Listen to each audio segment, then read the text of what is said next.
So, do you have a Schwintek slide out stuck in the out position and you need to get it in ASAP so you can hit the road and get to where you're going? If so, stick around. I'm going to show you a quick and easy way to get the slide out in so you can hit the road, and then I'm going to show you how to troubleshoot the slide out system and get it fixed permanently.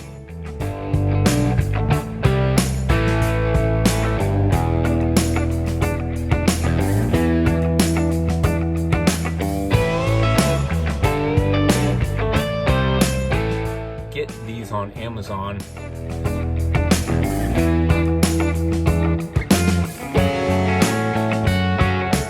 What do you think about that job? Bullshit. Sorry. Hey guys, welcome back to Why Wait. So today we're going to talk about the Schwintek slide out and how to get it back in a pinch, and then how to troubleshoot the problem and fix it for good.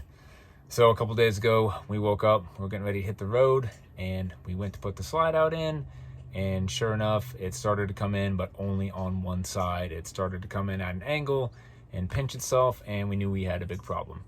Now we have 4 slide outs, and 3 of them are hydraulic slides, and then we have the bedroom slide, which is a smaller one, run on electric. It's the Schwintek slide out system. It's very common in a lot of RVs. And from what I understand, if you RV long enough, you're going to run into this problem eventually. I've been waiting for this day for a while. Every time I go to put the slides in, I'm always waiting, push that button, and I know one day I'm like, oh, that slide's not going to go in, and what do you do? So that happened to us. We had to hit the road, and we had a quick troubleshoot. How can we at least get the slide out back into place safely so that we can just hit the road, get to where we're going, and then, fix the problem and really dive into it, or get an RV tech to come out, or whatever we need to do. Now, again, this is if you're diagnosing a Schwintek slide out. There's 3 main different types of slide outs on RVs. These are the 3 main ones. You have the Schwintek slide out, which we have here, and those are very easy to tell which ones those are. They have the little racks on the side. They're electrically powered with small motors. Then you have your rack and pinion, usually for heavier slide outs. Now those can be either powered by electric as well, or they can be hydraulic. Ours are hydraulic, and then you have a cable driven slide. And on those, you'll see an actual cable on the outside of the slide. So first of all, figure out what type of slide issue you have. If it's not a Schwintek slide that you're having problems getting back in, this video is not for you. Luckily, I haven't had a problem with any other type of slide out yet, or hydraulic slides, or rack and pinion one. And I'll go down that road when I can. I know those have a manual crank to actually get those back in. So if you're having an issue with the Schwintek slide, that's what we're going to talk about here today. So the first thing I did was I went to my Lubes control manual. And right inside here, you're going to flip to a page. You're going to see this. This is for your, what they're going to call the in-wall slide out. And as you can see, there's a picture here of the control system, and you need to find this. Now we're going to go check this out. I'm going to show you where ours is located. It's down in the front compartment where you would have your generator, and in that area it's mounted on the wall in there. And there's going to be a series of lights in there that are hopefully flashing, and it's going to tell you what kind of error code you have. And this is going to be the first thing in troubleshooting to see what your problem is. Now, by the way, this was just our problem, but it could be a number of different issues, starting from low battery power to loose wires, pinched wires. A wire might have come undone. The motor could have jumped out of place, and that goes to the set screw we're going to talk about. The motor could have just actually come up. The wires could have got bound up in there. I said start at the Lubes control system and go from there and get to what the bottom lining issue is. So the first thing I found out is that you can override the system, and I've seen that done before. It's a series of going down into that control system, and there's a little button down there, and you're going to need a pin or a little screwdriver. You press it 6 times, and then on the 7th time, you press the button and hold it down until you start to see the flashing lights. 1, 2, 3, 4, 5, 6. Hold it down. All right, it's flashing. Now I thought after I did this and I got the flashing lights, I could come back inside and that would override something somehow, and I could just at least get it back in. Well, that wasn't the case. What was happening was one side was still working. We still had one working motor. So I thought if I could just pull on the other side, I could pull in on the one side while my wife used the button to bring the other side in and at least get the slide in. Well, after talking to a tech, I found out that you actually have to remove the bad motor first. The motor will not go on a freewheel system to where it's going to allow you to do that. So you have to get up into your slide out to get the motor out before you can pull it in. And I'll show you where those are located. I'll talk about how to get it out. And once you get it out, you can override that system, and then you can use the button to bring it in a little bit at a time. You can bring in the one good side while somebody pulls or pushes on the other side, and you slowly wiggle it in little by little, inch by inch, and you can get the slide out in. And then just to be safe, you can kind of brace it on the inside to make sure it doesn't go back out while you're going down the road. Now, I'm assuming that with one good motor still working and that one side cinched up, it wasn't going to go out, but we still wanted to brace the other side inside the camper to make sure that the slide out cannot slip back out going down the road. But let's go ahead, jump down to the front compartment. I'm going to show you the slide out control system and how that sort of works, and then we'll dive into how to get the motor out so that you can get your slide out in and you can get going down the road. Okay guys, here we are in our front compartment, and as you can see, you have the different codes written down right here, and you can see how many blinks. 1 blink for motor 1, 2 blinks for motor 2. So you're gonna have a light right up in here. If it flashes green once and then starts flashing red, you know it's motor 1.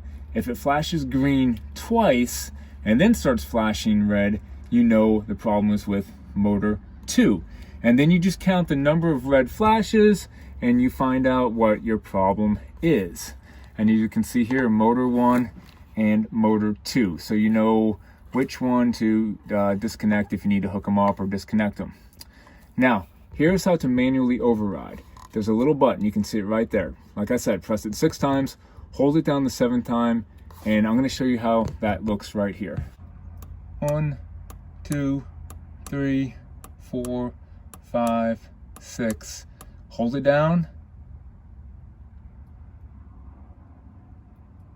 All right, it's flashing. So that's how you know you're a manual override. And then you can go inside and slowly use the wall mount to bring it in inch by inch while somebody pulls on the other side, but you have to pull the motor out first. And I'm going to go show you how to do that. So, and once you realize what motor is the problem, we went ahead and disconnected the bad motor from here, and now we're going to go ahead and pull the motor out of the wall, which can be a little tricky. Now, I'm going to show you how to get your motor out of the in-wall system, out of the Schwintek slide out system over here. They're in the 2 top corners. You pretty much have to do it from the inside. You really cannot access this from the outside. You can barely get your hand in from the outside, and it's just not going to be able to happen. So you have to try to at least get your slide out inside, pulled in at least a few inches so you can get back behind, in there. Now I'm going to show you, this is what the motor looks like. This is the new one, which I'm going to also show you how to put back in today. This little spot right here, there may be a set screw holding this in. Now you will have to access that from the outside. If you get on a ladder or however your slide out is, if you get to the top where the 2 motors are at and fold back the rubber seal, you're gonna see and even be able to feel the motor up in there. And if you have a little set screw holding that in, you'll need to remove that set screw first. And if that is there, it's going to be toward the top of the motor in this little slot, and you should be able to see it. Now I'm going to show you how to get it out. This is not easy. It's tight in there. It was not easy to get out, and I'm assuming it's not going to be easy to get the new one back in either. Now, again, I did not film this as it happened. This is a few days later. I do have to install the new one now. We were on the road. We just needed to get the motor out and we needed to get going, so I didn't film at the time. But I'm going to go show you what the spot looks like and just kind of talk about how to pop it out of there. As we go around the corner here, we have it out, but not all the way. We have about 8 inches of room here to work with. And where these motors are located is up in the top here. And you're going to have these rubber seals here. This is just a D seal that you see. It sits in a track, and you can just kind of pull that out and pop that out. Within that D seal, you're going to see the wiring right here. And this is what's going to be plugged into the motor up top. Well, I pulled the D-ring out of the way, out of the track. It sits in this track right here, and behind it is the wiring that goes to the motor. There's going to be some sticky stuff on here, and you can actually just kind of peel that back too. And as you see now, we have access to the top corner of the wall here. Motor is going to be sitting right in here. Motor itself is going to have that D-shaped piece, and it's going to have these 4 screws, and it sits down in there. You're going to have to try to get a screwdriver under this part right here and pry this up so it comes up out of its hole, and then you're going to have to wiggle it and finagle it out of there. Here it is in reference to where it goes. It is tight. It was tight getting it out of there. I was able to pop it out of its spot, and then I was able to just sort of just squeeze it back out of there and unplug it. If you can usually get a screwdriver in right here under the motor, because you can see the little hole right there that the 4 screws sit in, and if you can pop that up out of there, you can sort of get your hand in the top, and you're just gonna have to kind of do what you have to do to wiggle it in and pop that motor out. Once that motor's out and unplugged from this, you will have the motor, and then you should be able to bring that slide out in. Now, it's still not going to be easy to get in. It's not the easiest thing in the world. You may have to hit the button, bring it in an inch or 2 at a time while someone pulls on the bad side, brings it in, and then it may time out. It's basically telling itself, okay, this isn't working. And then you may have to push it out again, just an inch or so. And then you should be able to hit that button and bring it in again. And you're bringing in as much as you can, and it may, like, the button may time out, and then press it out again. Or what we did, you may have to go back outside and do the manual override a few times to get the button to work again, and just keep doing that process until you can get it in. We eventually got it all the way in doing that, and then once we got it in, we used some wood, some 2x10s to brace it, just to make sure the one side didn't go back out. And I'll show you what I'm talking about. Once you get the slide out all the way in, you're just going to want to brace it between this piece and the wall, just to make sure that that slide doesn't go back out. So once it's fully in, a 2x4 or whatever you can use just to brace between here and the wall, just to keep it, just to play it safe and make sure it doesn't go back out. So once we figured out what we had to do, it really wasn't that long of a process. It maybe took 2 hours from finding out that the slide wasn't coming in to getting it in and hitting the road and the whole thing done. Most of the time was honestly us just troubleshooting and trying to figure out what to do. But if you know what to do, it really shouldn't take too long.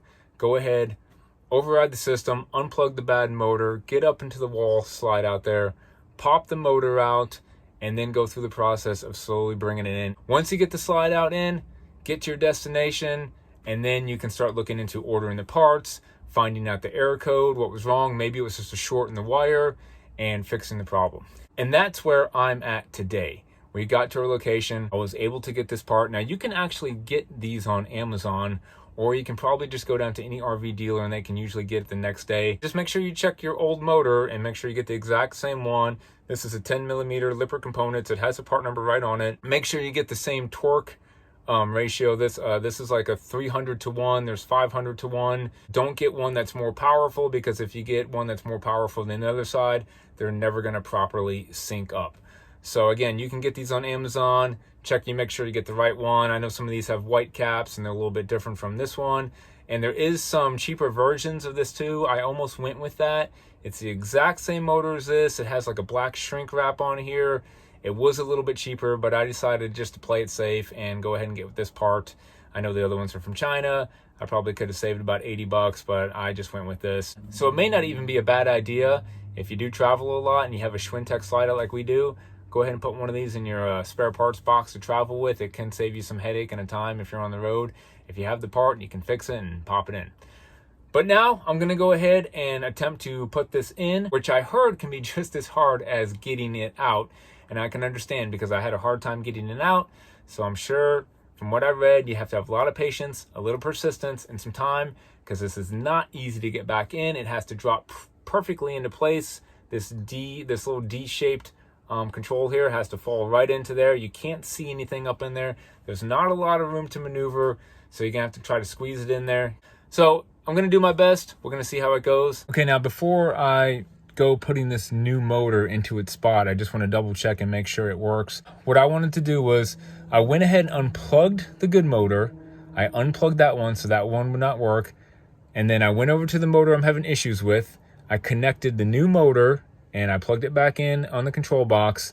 And then I had Megan go over to the button and hit the button just for a second on the out to see if the motor would start spinning. And sure enough, this started spinning and started working. So now that we've confirmed that, now we're going to play the game of trying to get it back up into here. Let's see how that goes. Okay, what do you think about that job? This is bull. Sorry. That's about how that job goes, huh?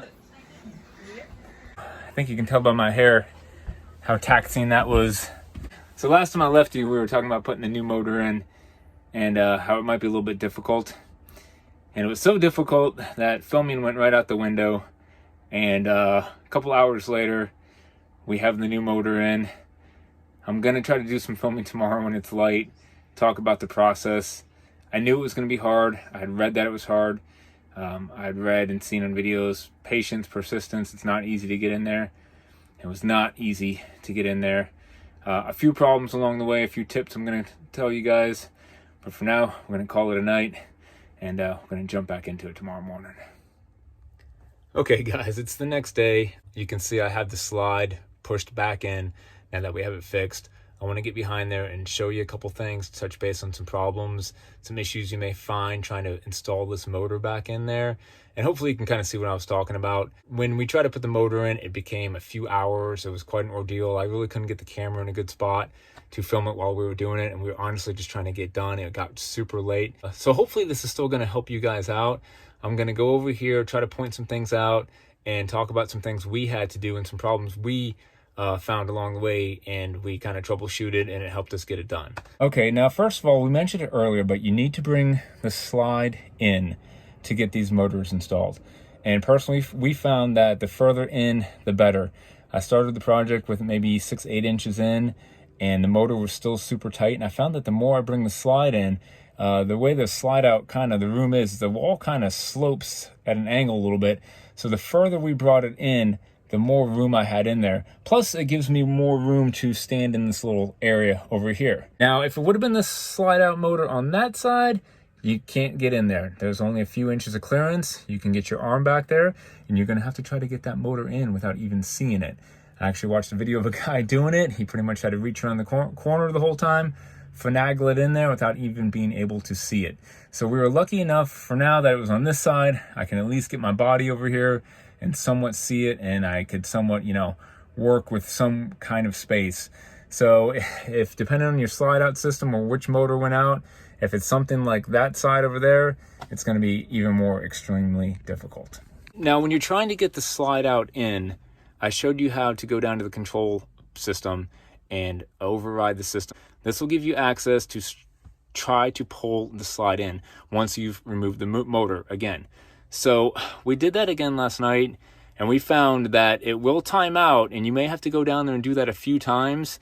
Now, if you can grab the bad side of the slide and pull or push and keep constant pressure while someone uses the button to bring the other side in, it won't time out. It timed out on us once. I was pulling on this side.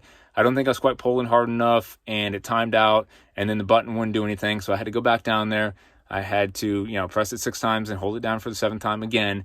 And once we did that, I got some good leverage on here. And as Megan used the button to pull in the one good motor, I really kept pressure on this and pulled it in. And we were able to get it to come all the way in as far as we needed without having to go back down there and override it again. So just a tip there. You may have to do that a few times.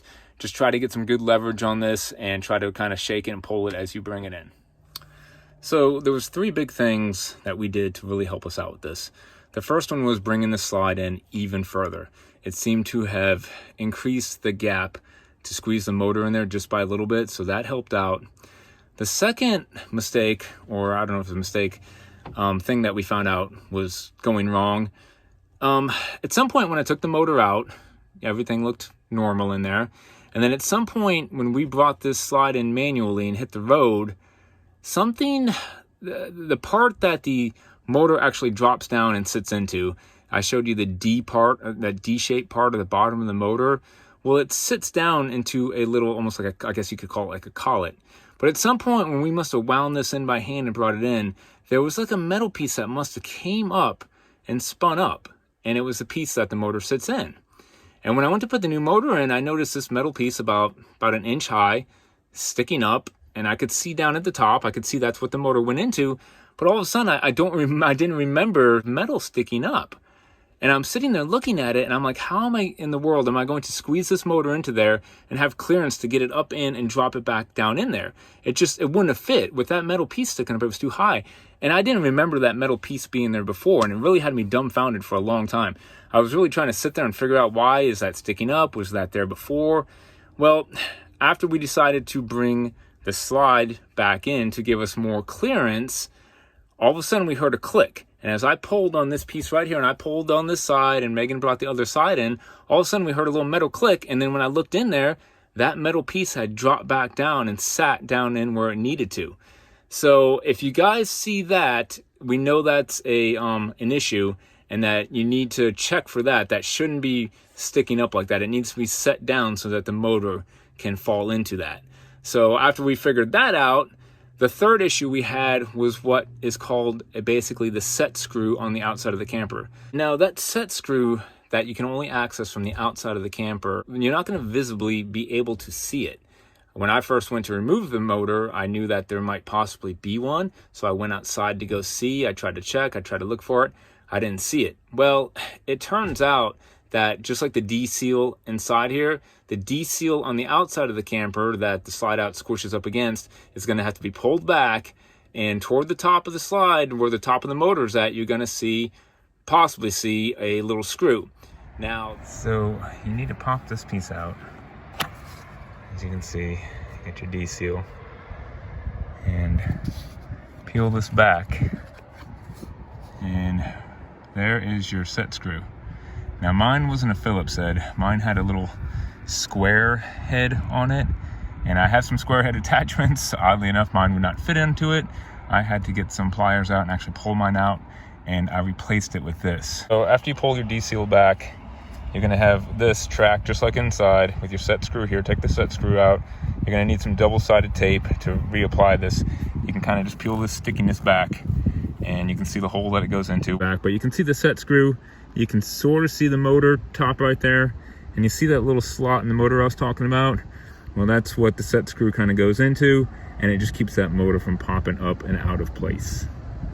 Why I had to do that was as we were trying to push the new motor in, that screw was pushing in the inside. It wasn't giving us enough clearance to push that motor back in as deep as we needed to.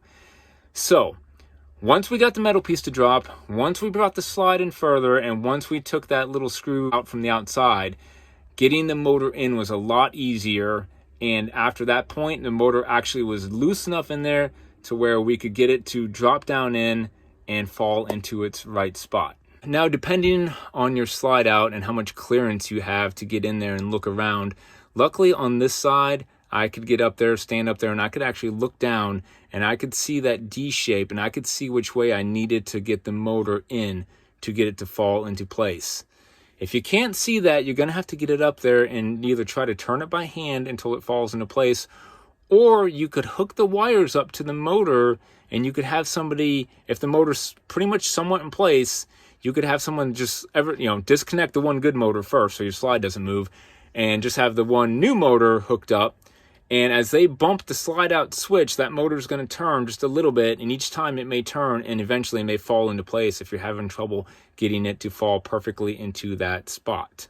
You can see the motor, and the D and that little set screw is about this high on the other side, and you're going to have a tight spot between this metal bracket and this metal bracket to slide that in there, get it up in there, and set it back down in. And it's also a very tight squeeze between here and here to even get the motor in there. Once you have the motor installed, you need to get the two of them synced up. And again, make sure you install the right motor, make sure it's the same torque, otherwise you're gonna have some issues. So your slide may be crooked at this point. You may have one side in more than the other. What you're gonna wanna do to sync those two motors up is you're gonna wanna push the slide out. Once you have the motor hooked up, everything put back together, have someone go and hit the out button, start push sliding it out. Slide it out until one side hits and basically times out. We got lucky. Ours was still pretty lined up. We had it, just from pulling in by hand, we had the slide pretty even. Now, if your slide's not even, when the one side hits, it's going to time out, and basically the button's going to cut off. So you need to bring it back in a few inches, and then push it back out again. You may have to do this a few times until it syncs up, until the other side gets flush as well. And you can hold that button down for a few seconds after it extends fully. That's not going to hurt anything. In fact, that's how you kind of get it synced up, when both motors end up realizing that they're all the way out. So it's a process you may have to do in and out a few times, a couple inches at a time, until you get both sides all the way out and synced up. So I hope this helps some of you guys out. This is not a job for the faint of heart. I knew it was going to be rough. I had watched it and researched it and checked it out myself. I wanted to tackle it. I wanted to try to get it done. I didn't want to pay somebody to come out and do it. By the way, those motors are expensive enough. I would have thought they would have been a $50 or $60 little motor. That thing you can get it on Amazon, I believe, for around $280. We got ours. It was listed at the RV dealership for $300. He gave us 10% off, so we paid $290. So that was a high enough cost for us just paying for that motor. I wasn't about to pay a tech to come out and do that.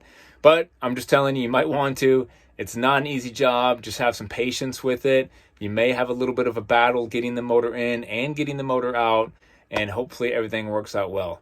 I'm going to put this along in our maintenance playlist and our how-tos and DIYs. It's a video just to put away for a rainy day. Hopefully you guys never need it. From what I understand, it's not too common for these motors to go out over time. So hopefully this helps some people out. Thanks for watching as always. We appreciate it. Get out there, start your full-time adventure. Well, because why wait? We'll see you guys next time.